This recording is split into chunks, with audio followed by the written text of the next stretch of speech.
What up? What up? Welcome to another go round of official things here. This Ibn Webb, Quran, or some.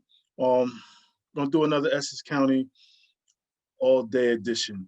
Actually, I'm gonna switch it over sports here. I know I've been doing football, basketball mainly here. When I think Essex County and sports, man, I think of everything.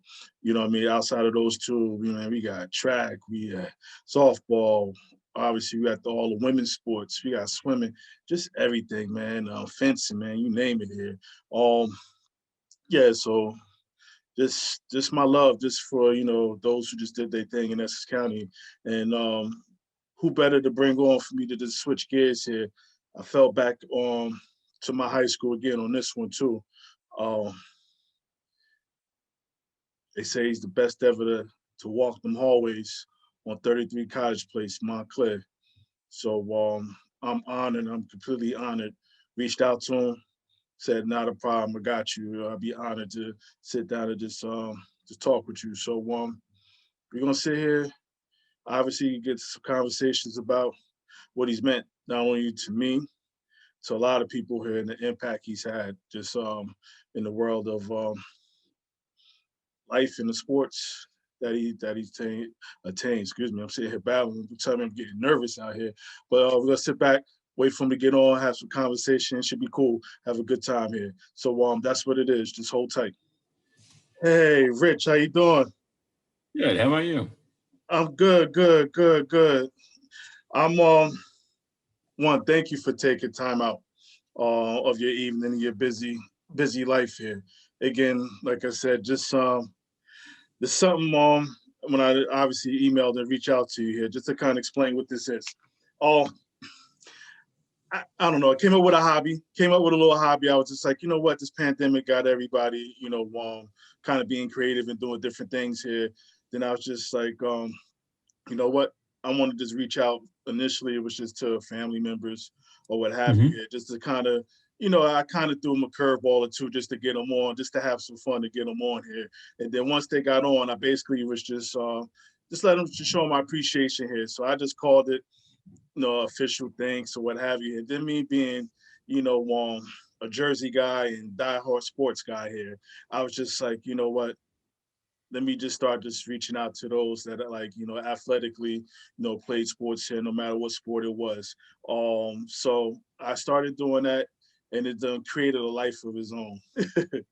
um, That's cool. as far as just in regards, again, it was just people that I knew just in my circles or just travel, whether it was Immaculate, whether it was other schools and every. So it's a dose of nostalgia. You get a dose of little nostalgia. It kind of some people need, and I guess it's the social worker in me too, a little bit too. Just kind of like you just never know where people are at in their lives too. So it could be a nice little pick me up for whoever watches or whoever I'm talking to as well too. So it's just kind of one of those things here, just having just a conversation in regards to just back when they grew up playing sports in Essex County here, no matter the town, city, what have you there. So that's what this is. I call it official thanks. And like I said, I reached out to you.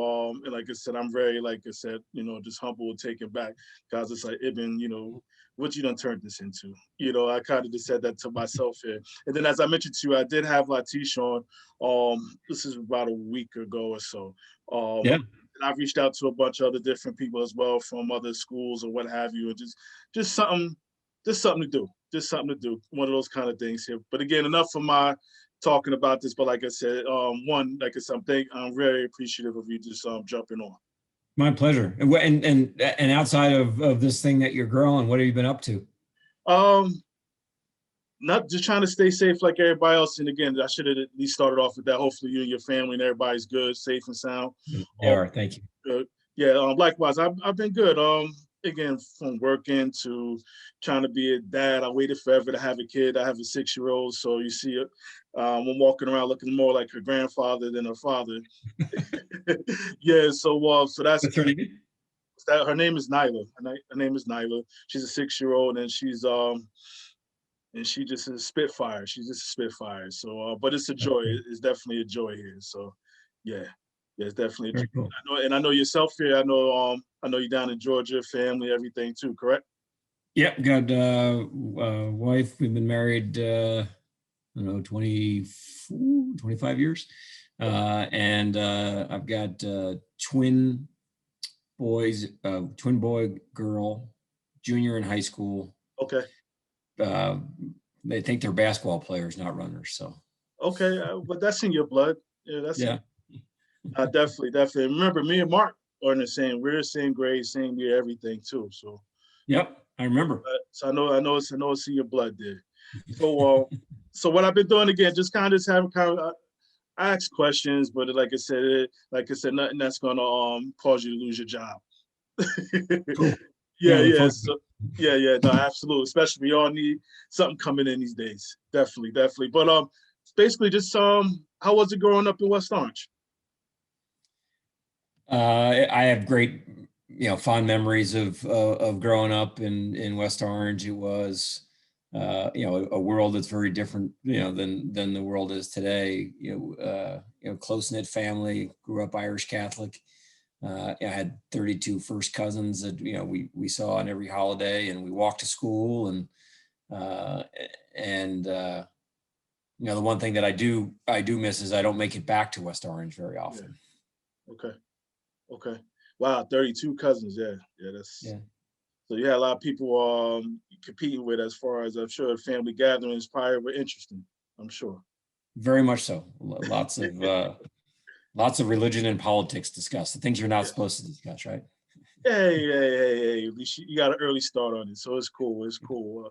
And then I know now did you go to Our Lady of Lords or did I you? went to Our Lady of Lourdes. Yeah. Okay. So Okay. lived right off of Harrison Avenue, and we walked to school every day. Mm-hmm. Yeah, nah, definitely. And I mean, again, I always tell people I don't ever want to sound like the grumpy old uncle about walking to school and everything else, and these kids don't know what that. I try to stay away from that, but they don't understand. They don't No, they get it. don't. They They don't don't. get it. And Different they never times, will. definitely. Now, even with growing up, when did you get involved in sports? As far as just playing sports? So I think I was probably like most kids, dabbled in little league sports, from little league baseball to soccer, and then started running a little bit, and basketball. I like to say that all runners are frustrated basketball players, but by the time I got to middle school, middle years at Our Lady of Lourdes, it was pretty much just baseball and basketball and a little bit of running, Okay. and then ultimately got more into running as I got a little bit older. So I got a taste of all sports as a kid, and certainly didn't show myself to be a great athlete at a young age. I was just out there having fun. Now, as far as even back then, did one of them? Obviously, I know ultimately what you wound up doing, but was another sport like you gravitated to, like maybe basketball, baseball, or anything, or was it just once you started running, that was it? And I might be jumping ahead here, but I started at Immaculate, being a two sport athlete, Okay. cross country and track and field and basketball. And Mr. Dyer told me that if I wanted to be a great runner, I would ultimately have to become exclusively just a runner. But for the first 2 years at Immaculate, I was able to enjoy playing some basketball as well. Yeah. While we jump in there, so you play basketball. Did you wound up just playing the freshman level, varsity, or Yeah, combination?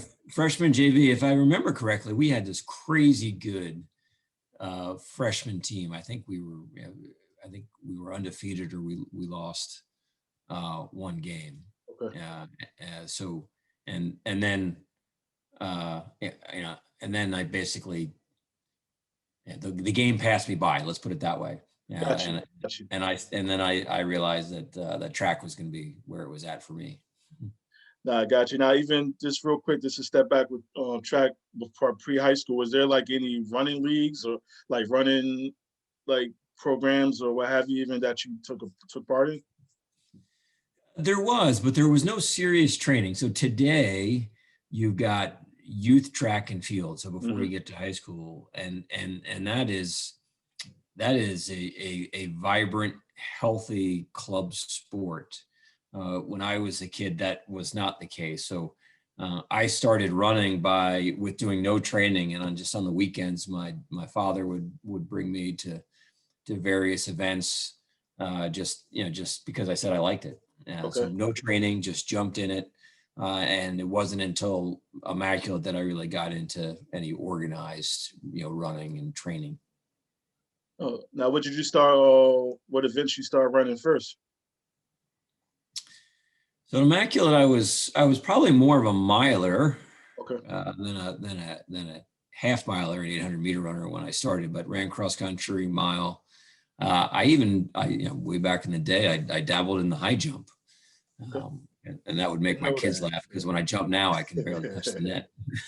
Yeah, yeah. Now I got a track story. I know Coach Finn wanted me to throw the javelin, so I go out and throw the javelin. I think I went to one dual meet. I belonged on the. I should have been playing the baton, tossing the baton on the drill team or something because the javelin was just twirling. I was like, yeah, this is. I called it quits. I was just like, nah, I gotta go. I gotta get out of here. This gonna mess my cool all up. I gotta end this. So yeah, Yeah, uh, and we didn't. I mean, we weren't smart enough to realize it back in the day, but Coach Finn was one of the best weight coaches out there. no, absolutely, absolutely. All those guys in the field events, they're great. Yep. Absolutely, absolutely. So you get to so you get to running, and then again, was it freshman year? I mean, things just start picking up for you. I mean, I know you mentioned Mr. Dyer just said as far as you might want to just fade. I mean, the nice little politician that he is, and obviously it was just nice enough to tell you stop playing basketball. That's pretty much what he wanted to tell you. Yeah, he did. To your point, he did it in a real positive way and said, "Hey, you could be good over here." But he had, and he tells me this. He even tells me the story to this day that he had mellowed by the time that I got to Immaculate, and it used to be more intense as a track and field coach in terms of the amount of volume, the quantity, Yeah. and the intensity of the work. So he had said to me freshman year, and I can still remember this, that he said, "My goal is for you to run your best race as your last race as a senior, because you have in the sport of track and field, you've got a lot of prodigious talent. So some kids that run really fast at a young age, and by the time they get to a senior, they've lost their love for it or they're injury ridden. So Mr. Dyer just did this incredible job of just sort of moving me along really slowly, so that I developed, and that I sort of never lost my interest, my love for the sport." Mm-hmm. When did you realize back then, like, I'm good at this? Like, when did you like for yourself? I mean, I know sometimes as athletes, you be like, you know what, I'm pretty good at this. It's a good question. I don't really remember. Maybe that's not right. As a freshman, I ran in my first track race. I ran a mile in under 5 minutes. Okay. 5 minutes is a bit of I mean, it's nothing great for any boy in high school, but for my first race, I think, and that was sort of an eye opener for Mr. Dyer and for me to say, hey, maybe I'm good at this. So, and the funny story is, I ran my first race at the age of 6. I ran a 4-mile race. It was the Newark Distance Classic when I was 6, and my father brought me to the race. And to be clear, when you're 6, you should not be running a 4-mile race. I'm not sure what my dad was thinking, but he brought me there and said, hey, and I ran with my cousin, and I was so far. I was last in this big road race, and I was so far back. My dad flagged down a Newark police officer in a police car and was driving around looking for me. Wow. So at a young age, I was not showing that I could be good, and it really wasn't until Immaculate that I got serious about it, and to answer your question, started to see that, hey, maybe I could be good at this. Is there anybody back there? I know we memory might get a little foggy, but any people you were chasing, so to speak, till you got to that kind of top level as far as in the state or the county there, like, hey, this is my mark. Yeah, there were a lot of athletes, and Essex County, and I assume it's still the same today, had just a great sort of reservoir of talent in track and field, Mm-hmm. and from St. Benedict's to Newark East Side, Caldwell had some great athletes. But the funny part about it is that when I first got to Immaculate, I obviously as a freshman, a junior was a guy by the name of Steve Theobald. Yeah. And he was the best distance runner and track athlete on the team as far as distance running. And he sort of took me under his wing and helped me sort of learn the routine. And here we are in 2021, and he's my brother-in-law. He married my sister. Okay. So I would say sort of if I had to point to one athlete, I would say it was Steve Theobald, and the Theobald name at Immaculate is a well-known one in terms of sports. Absolutely. Wow. Yeah, that's the name. And I know rest in peace to Pete. I heard, what happened to him recently as well. Yeah, it's tragic. I know. So we get to freshman year, sophomore year. So even cross country, was you using cross country for indoor in the spring as far as, or cross country, obviously you would compete because you're a competitor, but was that kind of just helping you out to get to those other events in the wintertime and the spring? Yeah, that's well said. Cross country is a little bit of a different beast for a middle distance runner, and what you learn is, and it's probably a lot like other sports, there's certain things you need to do to get good.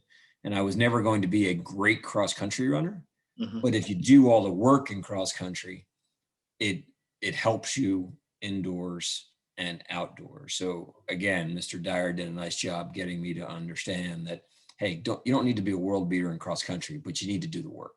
Yeah, definitely. And that you did. And now we get to, you got the counties, you got the states. Like when was the first time you actually took first? If you could recall.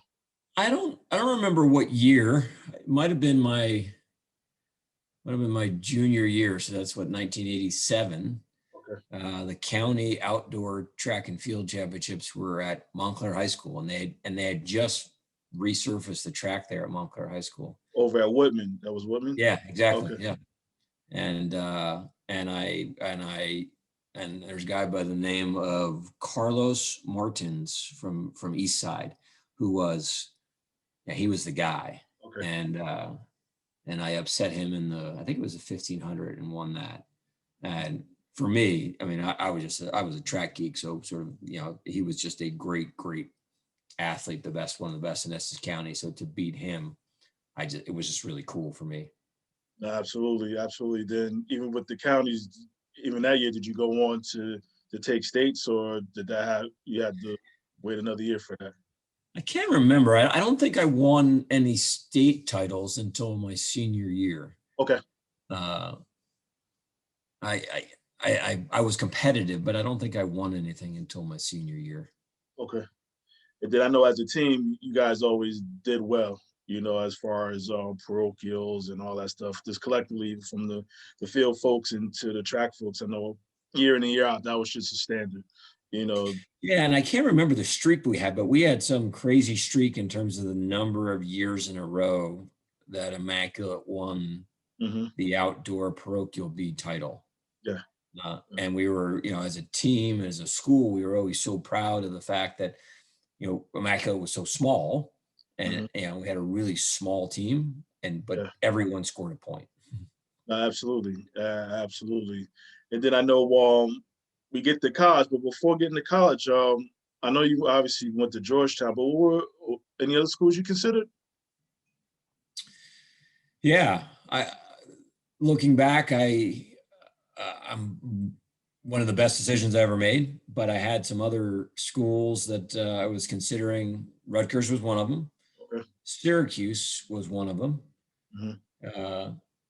But when I went on my recruiting trip to Syracuse and it snowed from the time I got there to the time I left, I think that sealed the fate of Syracuse. So it was, my choices were again, Rutgers, Syracuse, UVA, okay, William and Mary, and Georgetown. And I ended up at Georgetown. It's a funny story. I actually got rejected. I applied to Georgetown, and the coach there wouldn't return my phone calls. Really? Until spring of my senior year, when mostly everyone has already decided where they're going Yeah, to I'm about to college. say you probably sweating now. Like, well, yeah, Yeah, right. yeah, exactly. It was funny. It was probably right around now. It was right around March. Mr. Dyer called me into his office and sat me down and said, "Okay, are there any schools that that you're interested in that that you have not heard back from that we should reach out to one more time before you make your decision?" And I threw out the name Georgetown. Said and I said, but they're not really interested. There's probably not much to do there. And Mr. Dyer, without me knowing it, called up the coach at Georgetown and said, "Hey, I think you got to look at this guy." And he did, and I was really lucky. Mm-hmm. What was the draw to Georgetown? What was the draw for you? So the draw was the combination of athletics and academics. So Georgetown had and still has this great tradition of success in track and field. Mm-hmm. And in my junior year, we had gone to the Penn Relays, which is this mashup of Right. incredible athletic event as well as social event. Yeah, I was about to say I know about it more on the social side, which yeah. So yeah, I mean, it's just everyone comes to Philly. It's just a great weekend. Right. And my junior year, Georgetown set the world record in the distance medley relay, and it was just that. So that was like the pinnacle of sort of collegiate track and field there. Okay. And so when I came back, I went on a recruiting trip to Georgetown. I just went back down for the day and back because it was so late and it wasn't even an official visit. And my dad picked me up at the airport on the way back and said, "What'd you think?" And I just had this feeling. I said, "That's the place I want to be. That's the place I should." And we figured it out, and we ended up there, and it worked out really well for me. No, absolutely. So you get on campus and big fish, in a small pond in Immaculate. You get over there, like, what's the feeling? Like, just even just going there, like, was it one of those, what the hell I get myself into? Or you was like, Yeah, I got exactly. this. Yeah, no, it was the former. It certainly felt inadequate because you're now one of a large team of very, very accomplished people, Mm-hmm. both on the field of play as well as academically. So that first semester was rough. I was a little homesick. I got injured right away, and thankfully I stuck it out. But to your point, yeah, there was a real adjustment going from being a big fish in a small pond to being a small fish in a big and competitive pond at Georgetown. Mm-hmm. Anybody there that you just like this sort of like what Steve did to you at Immaculate? Was it somebody there that just took you under their wing? So not in that way, but I was fortunate enough to come in with two guys. So one guy, these were my roommates. One guy was from Texas. He was a Texas state mile champion. Okay. Another guy was from Minnesota, who was a Minnesota state champion, and both were state record holders. And we ended up rooming together, and we were able to sort of lean on each other and rely on each other as we sort of moved through that that development from goofy, geeky, freshman in college to graduating at college. And then I would add, Georgetown had a coach, and his name was Frank Gagliano. Mm-hmm. We call him Gags, who was legend. He was very different from Mr. Dyer. Big, fiery, emotional Italian guy. I was about to say with the last name, yeah, absolutely. Yeah.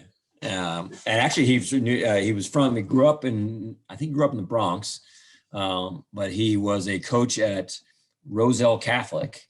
Okay. He was hired at Roselle Catholic, was well before Georgetown, was hired at Roselle Catholic to start a football program. Because he played football at Richmond and then played in the Canadian Football League for a while.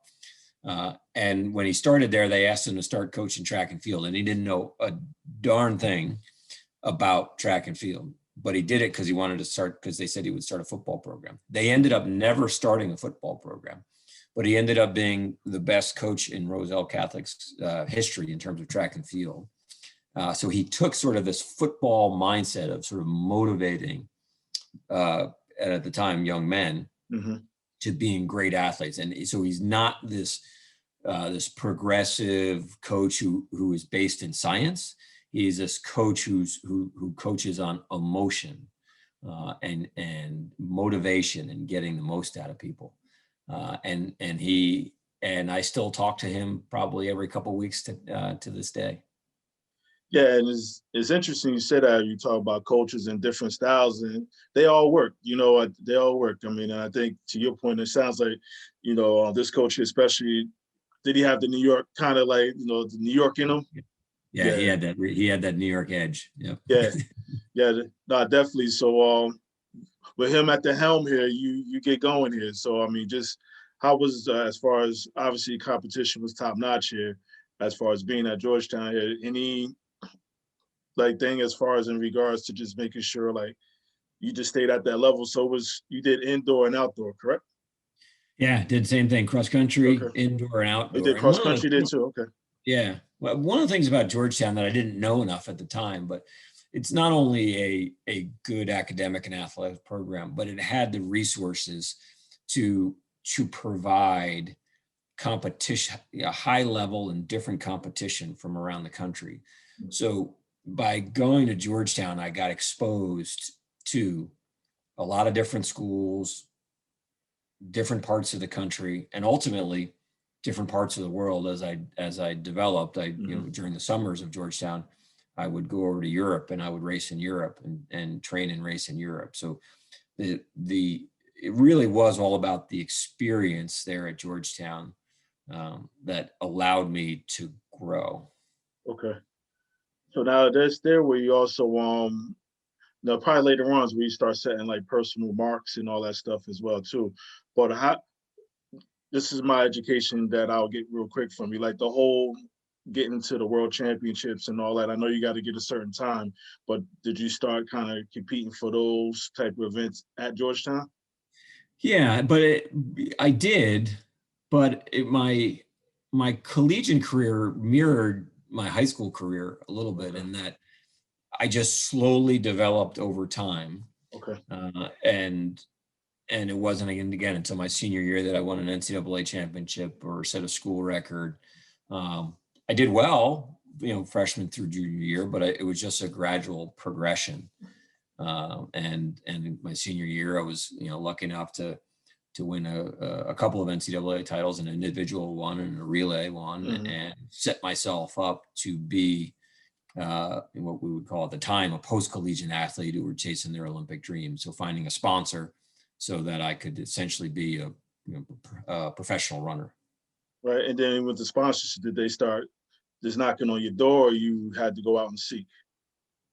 You got to go out and seek. So I was not what you would consider sort of a blue chipper coming out of it. You said you have the haves and the have-nots. So you got the footwear companies that chase the best of the best of the best.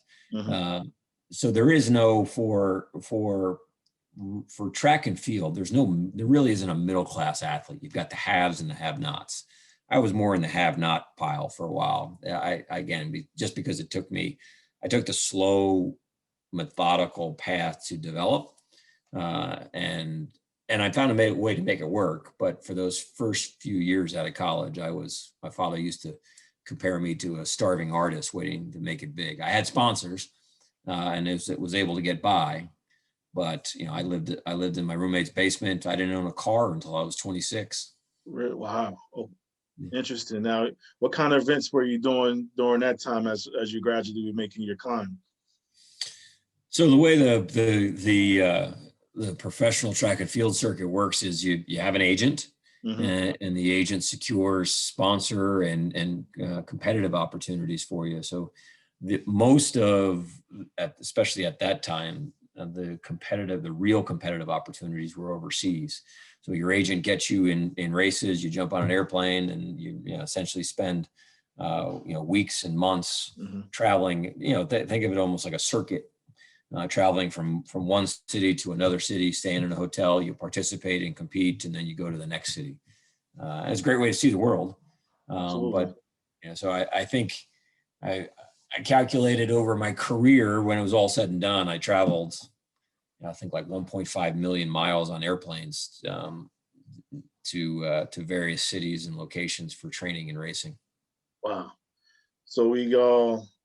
That's interesting as far as and like you said, one of the perks, you did get to see the world as far as just going out, but as far as, and the comparison your father made, that's how he just hit that right on the head as far as a starving artist. I mean, you sleeping with, like I said, roommates and everything else here, but that didn't take away the fire from me. That just probably just made you want it even more, I'm assuming.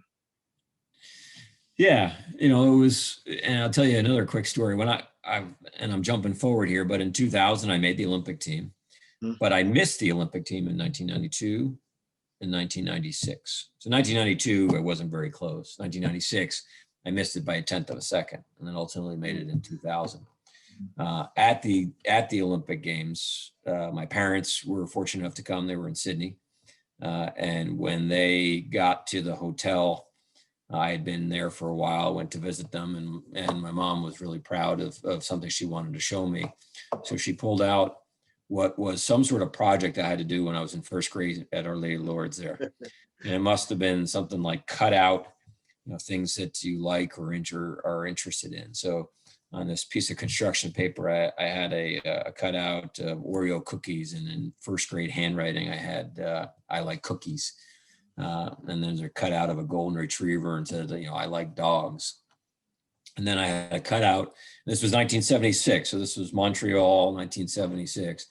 I had a cutout of Bruce Jenner, and underneath that, I want to be an Olympian. I spelled Olympian wrong, but I want to be an Olympian. So at first grade, I knew that I wanted to be an Olympic athlete. I had no idea what that really meant or what was involved with it. And it took me till the age of 30, 24 years of training. And when I finally made it at 30, that I was well past what would be considered sort of the prime years of a middle distance runner. But I stuck it out and eventually made it. Yeah, and a lot of jewels in that. A lot of little hit, like one just stuff you probably even take as a parent, as far as what your mom did. But I think in the same breath, just kind of like, you just never know. You just never know what you write down and it comes to fruition, and you're living proof of that. Like, you never, in first grade, your Oreo project, and like you said, years later, you in Sydney there. So that's amazing. Now you get out there. I mean, I don't mind jumping around, but you get out to Olympics here. I mean, just what's that feeling like? What is that feeling like? So I say it like this when asked. There's, now that I'm 50, there's been very few things in life that have ever exceeded your expectations. Things that you look forward to doing, and then ultimately, accomplish it or see it. But the Olympics is one of them. It's this mashup of athletics, of culture, of politics, and it truly exceeded my expectations. So walking into the stadium, with 1 billion people watching on television, wearing the U.S. uniform was something that I'd always dreamed of doing, and it was. And especially having not made it the first 2 times that I tried out, it was fulfilling. Mm-hmm. Yeah, I can only imagine open ceremonies for you. I can only imagine how that feeling is. One, not only your country, but just living out that dream. Obviously, from what you just said from first grade here. So, you do the Olympics. How do you do? I choke.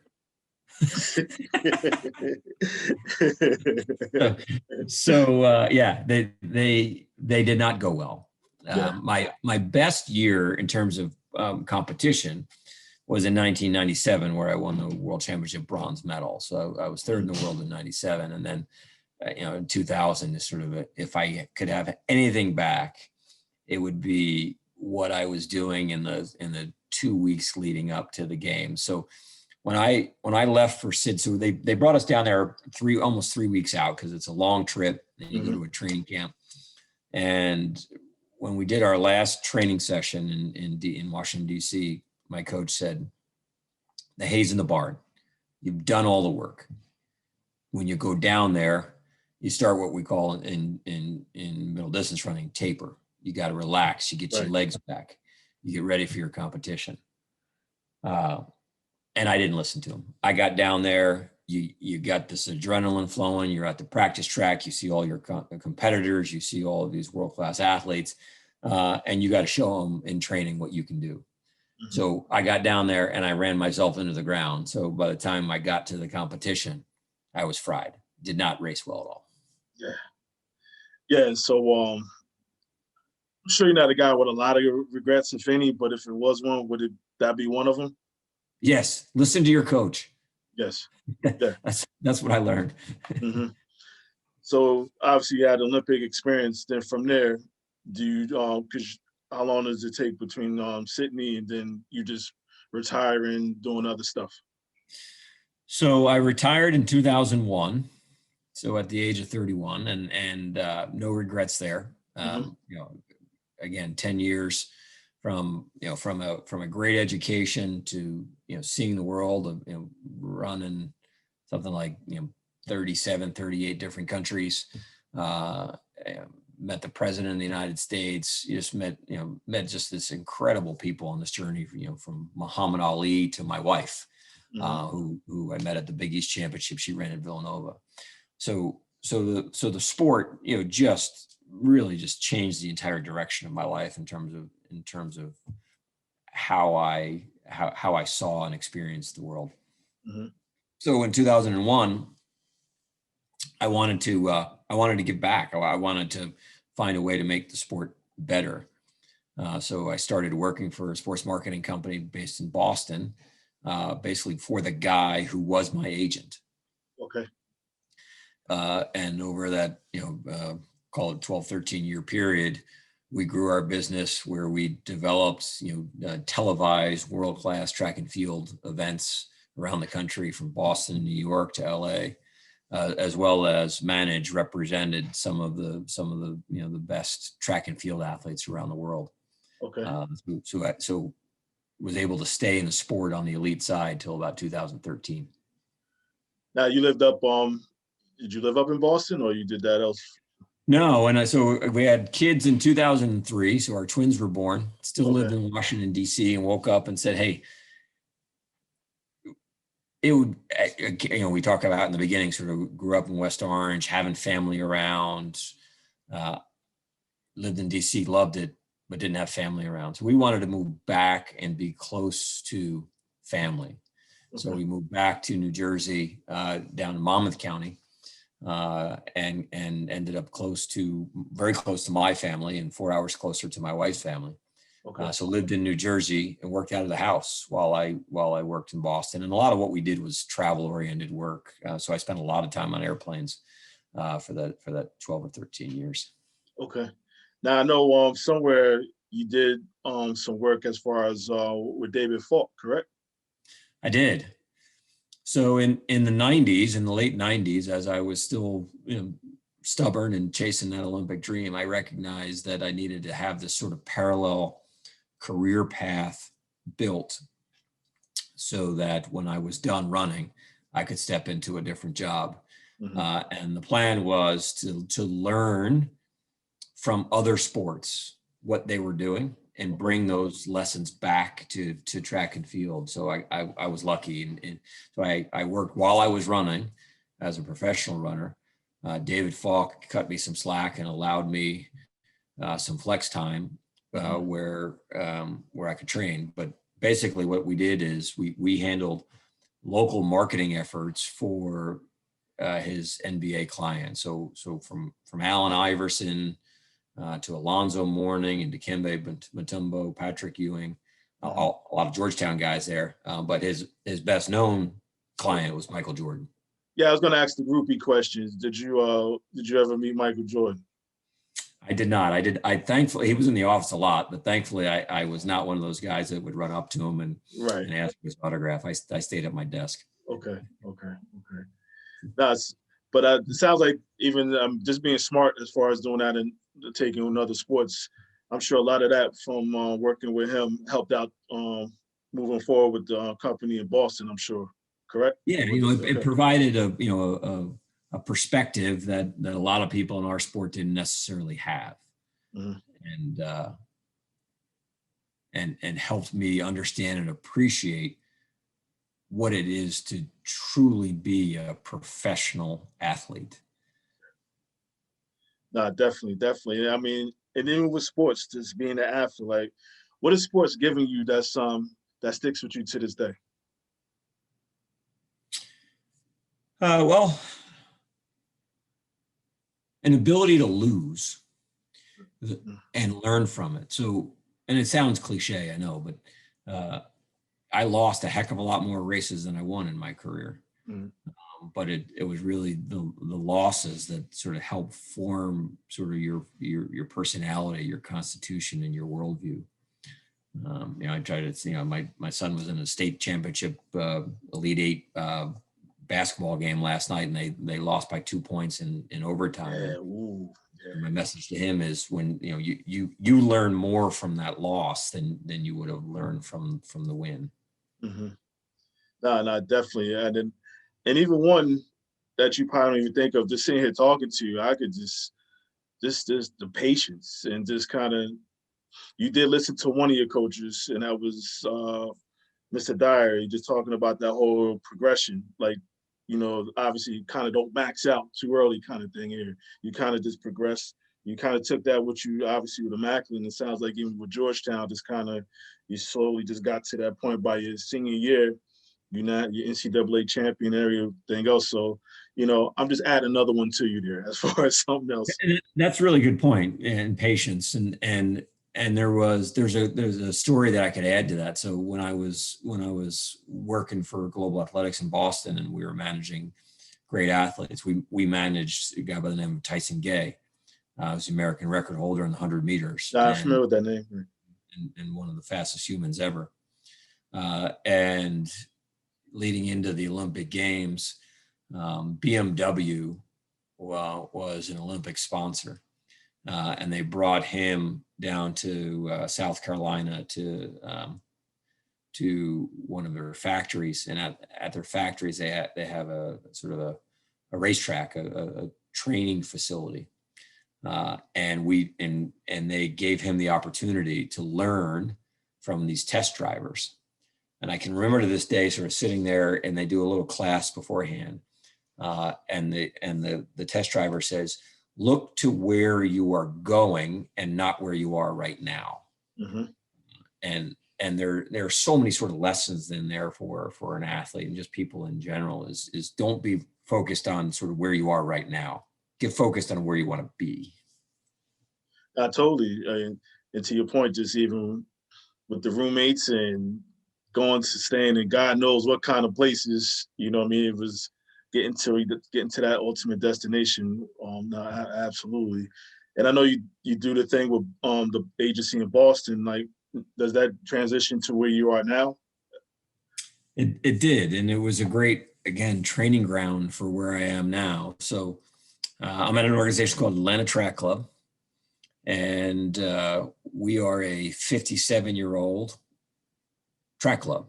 We're a nonprofit, and our mission is to impact health and wellness through running. So basically, teach people to use running to get themselves healthier. Mm-hmm. And in kind of in 2011, 2012 time frame, still loving what we were doing in terms of managing and focus on the best of the best track and field runners, jumpers, and throwers from around the world. But I started to feel sort of a pull back to sort of the everyday person, sort of the not the genetic freaks, right? So the people that just love to participate in aerobic activity. Mm-hmm. So, and they did a national search for an executive director here. We're the second largest running organization in the country behind the New York Roadrunners. And it was never in my grand plan to move down to the Southeast to Atlanta. But it was just a great career move for me and a great move for our family. And we're just having a blast. So we focus right now on on everybody. So supporting high school running and track and field, all the way up to 90-year-olds who still run. And what we're best known for is our flagship event. We put on an event called the AJC Peachtree Road Race, and it's on the 4th of July, and it's the world's largest 10K road race, and it's the largest race of any kind in the United States. Wow. Had were you guys, did you have it this past summer, or you guys had to postpone it? Great question. No, it was we were a victim of COVID, much like events all over the world. So we ended up having to do it just virtually, where people are covering their 10K on their own, in their own socially distant way. But we're looking forward to bringing it back this 4th of July. Great, and it sounds like it's come full circle a little bit for you, as far as the work that you're doing now. Yeah, it truly has. And again, sounds cliche, but I think I've got one of the best, if not the best, jobs in the running industry, because in any given day, I deal with kids like me back when I was developing, to Olympic athletes, to people who are just looking to get themselves healthy. They just walked away from a physical from their doctor, and their doctor says, "Hey, listen, you need to start to get yourself healthy, or else you're going to be in trouble." So it is really, really cool. And the other piece of what we, that I find sort of really interesting and fun is we have built our brand here as Running City USA. That's our brand campaign. We want Atlanta to be the running destination in the United States. And part of being in Atlanta is it's the most racially diverse running community in the country. I can see that. I can see that. And back in the day, back when I ran that first race at the New York Distance Classic when I was 6, most distance runners were a bunch of white people. Right. And now the running space, the running industry, the running community is in the midst of this metamorphosis and evolution into a truly racially diverse, representative group of the city in which you live, and that's been a lot of fun to be a part of that. Absolutely, and I just speak some of the other work that I do. As far as I do trainings around race, and also we have this one particular training we do around Black men as well too. And it's interesting you mentioned that.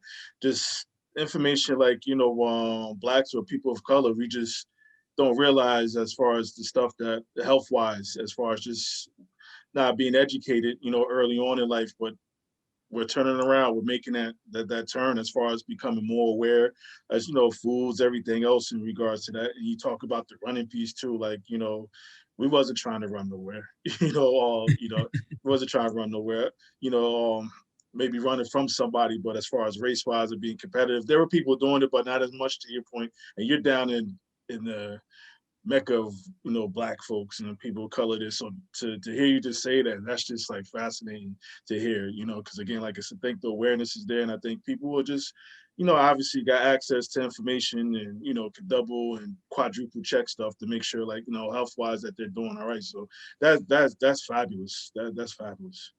And there, to your point, there has been a real cultural shift and that's been expedited by some running organizations, Black-owned running organizations. So there's an organization called Black Men Run and BGR, Black Girls Run, and they have helped to become more socially acceptable to go out for a run. Totally.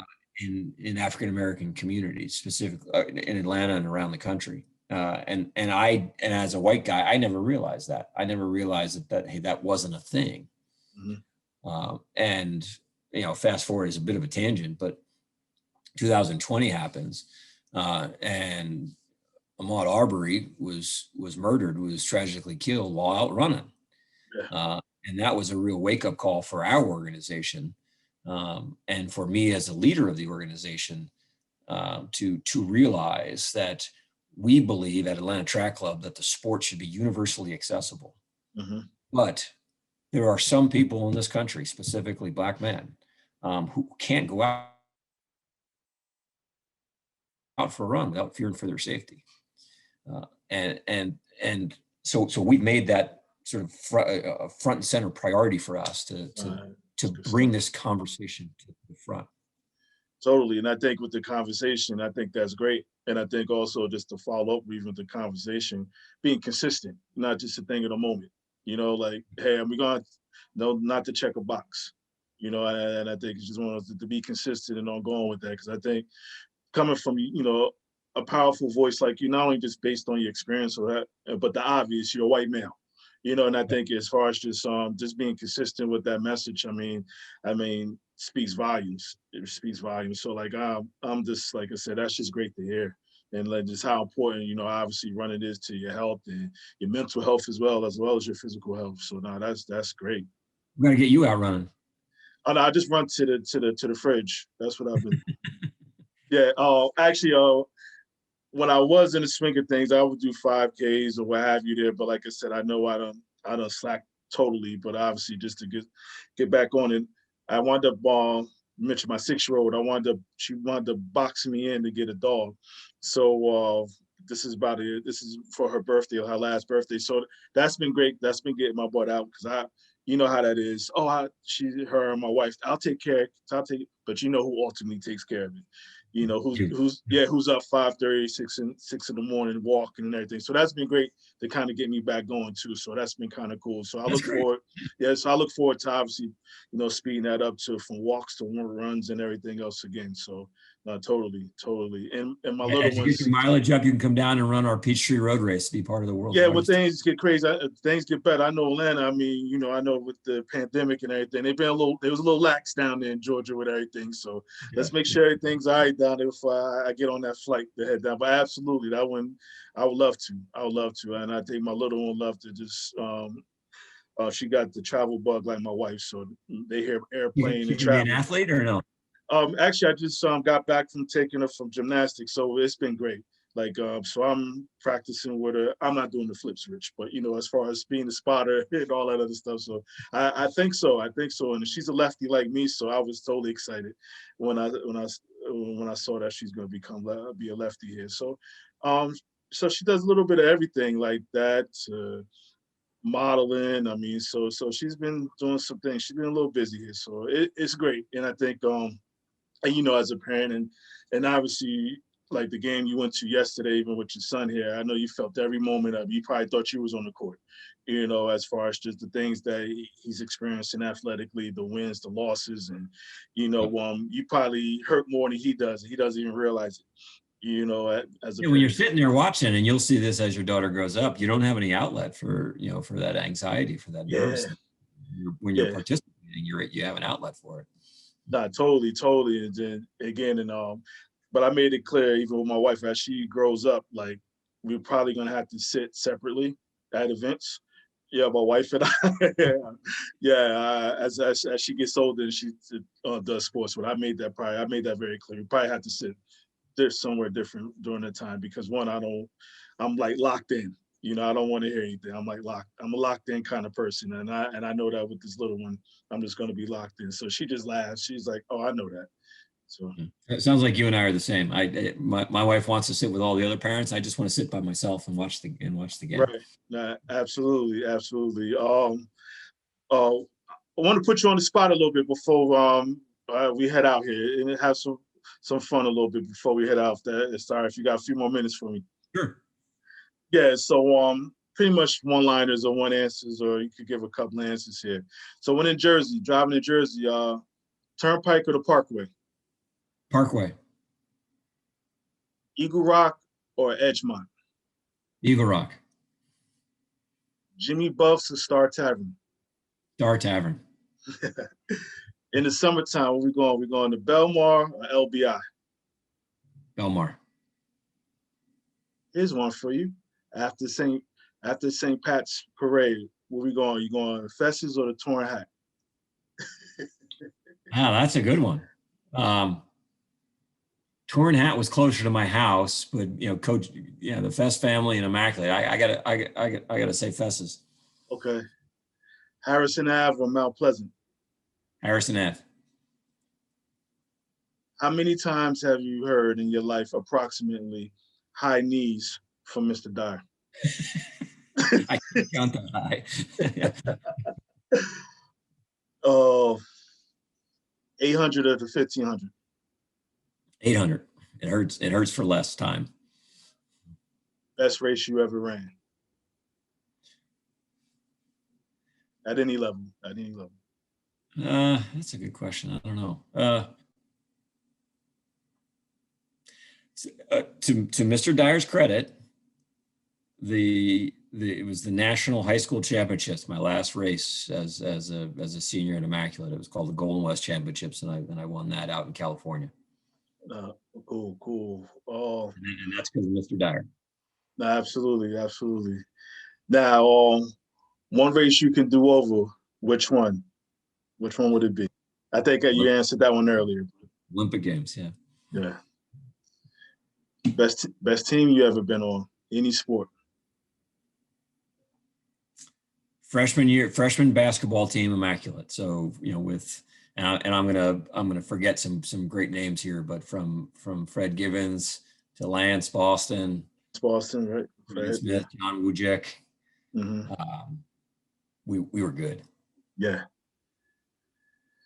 18-year-old Rich versus the 18-year-old Mark. Who wins in a one-on-one basketball game?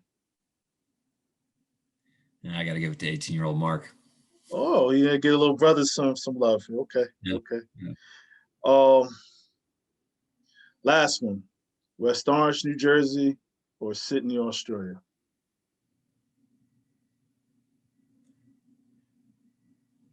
You can never forget where you came from. West Orange, New Jersey.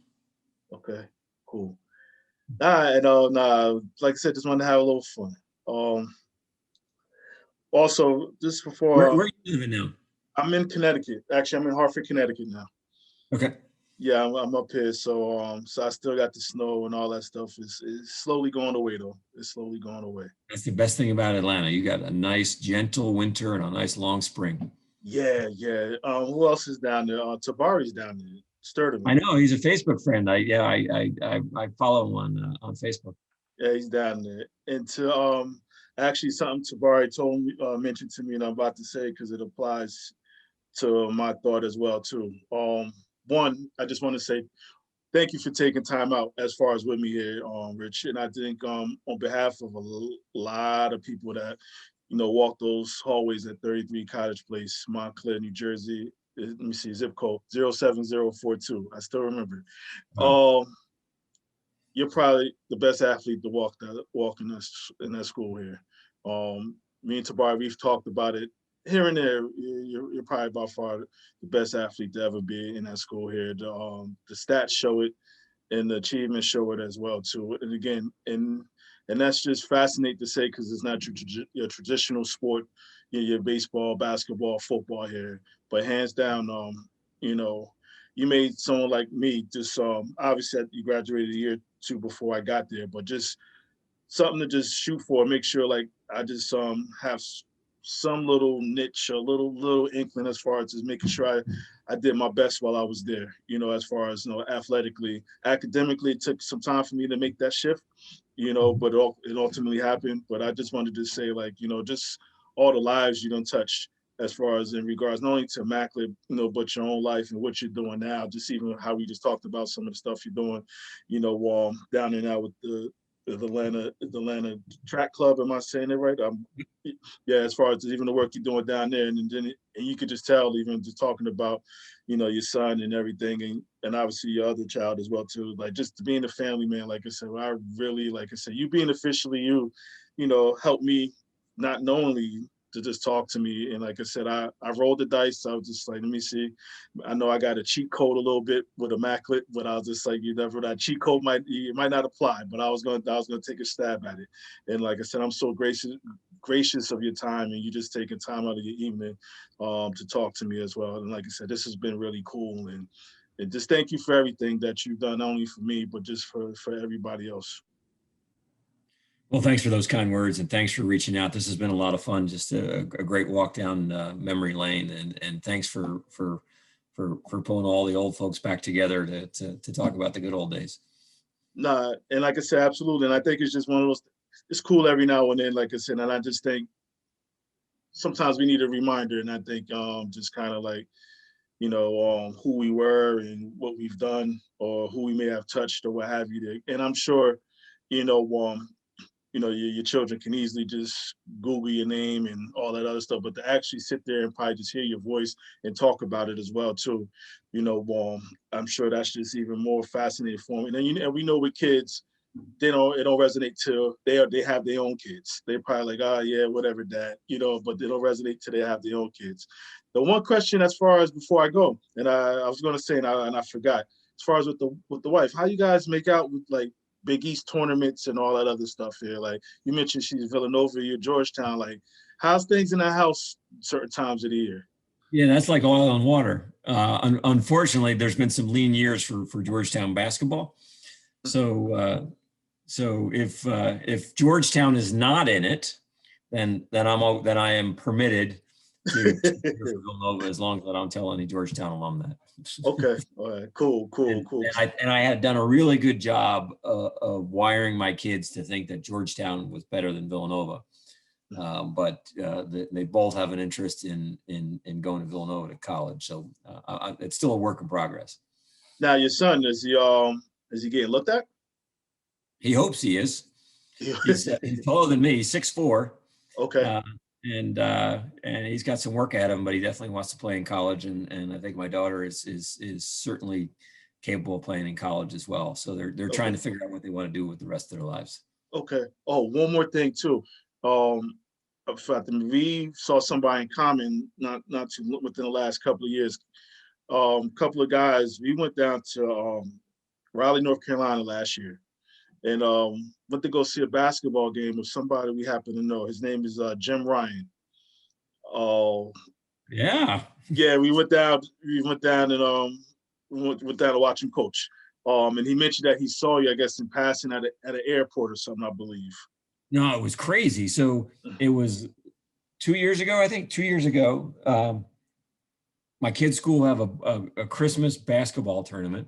Mm-hmm. And they bring in, Catholic schools from all over the country. It's a small tournament, but so I'm standing there and I'm watching this game happen. And it wasn't my son's team. It wasn't our high school. It was another team playing this team. And I'm looking at the bench and I'm recognizing the mannerisms of the other coach.